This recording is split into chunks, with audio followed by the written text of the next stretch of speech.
Welcome back to Mac Gaming Revolution. Today will be the first video in a new series I'll be doing where I gauge the performance of Mac games. For today's episode, I'll be covering Subnautica. So Subnautica is an underwater survival type game where you start off in a crashed escape pod off of a blown up transport ship or something, and you have to slowly search the wreckage for technology and unlock more things and build up a big underwater base and eventually escape and stuff. It's a really cool game, highly recommend it. A Mac port of Subnautica is in fact available on Steam right now for purchase.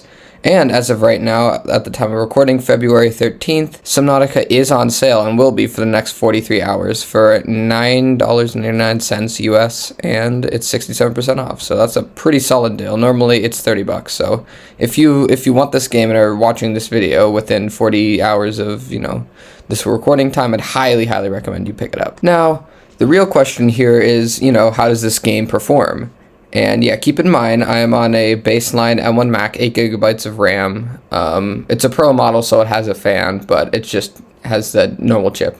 I know it's confusing because they released a Pro chip, and a Max chip where they're better. But yeah, baseline Pro, so all the baseline specs, and it's just a Pro. 8 cores and 8 gigabytes of RAM.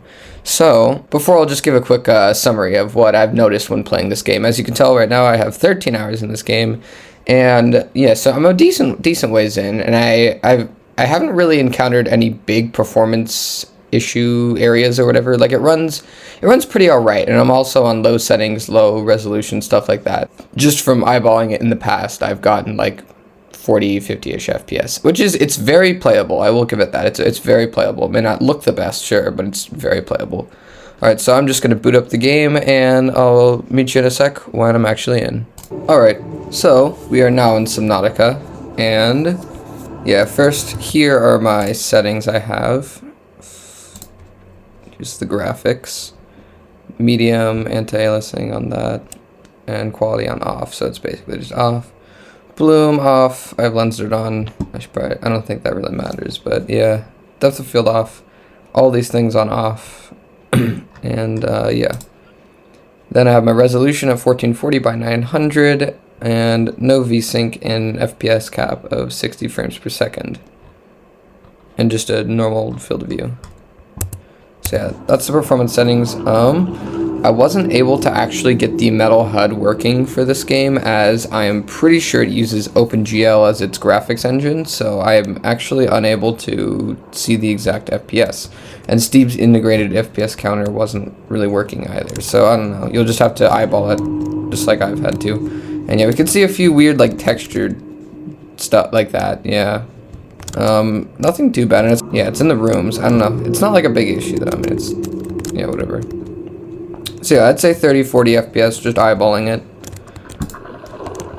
But I am in a, base and stuff, so I can try and exit real quick.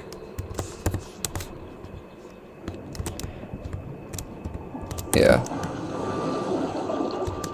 And it runs a little bit better on the outside, I would say, actually. Yeah, we got some weird textured bugs on the ground there. That might just be because of the lower graphics settings. It's pop-in or whatever, so that might be the cause of that. But yeah, overall the frame rate is incredibly playable. And remember, this is a baseline MacBook, so if you have a better one, then you probably would get better frame rate. If you had an M1 Max or something, or just maybe even the 16 gigabyte model or whatever, you'd probably be getting a better frame rate. So yeah, keep that in mind. But overall, I'd say this is playable on all M1 Max, no matter the power.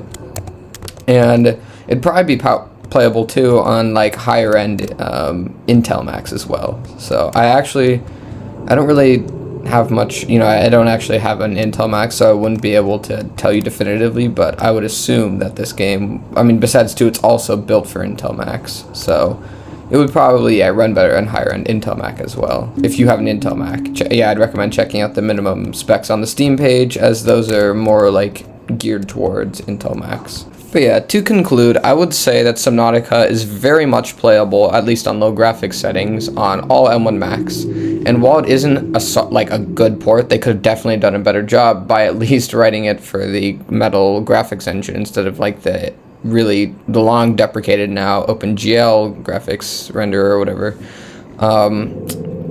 it still works, you know.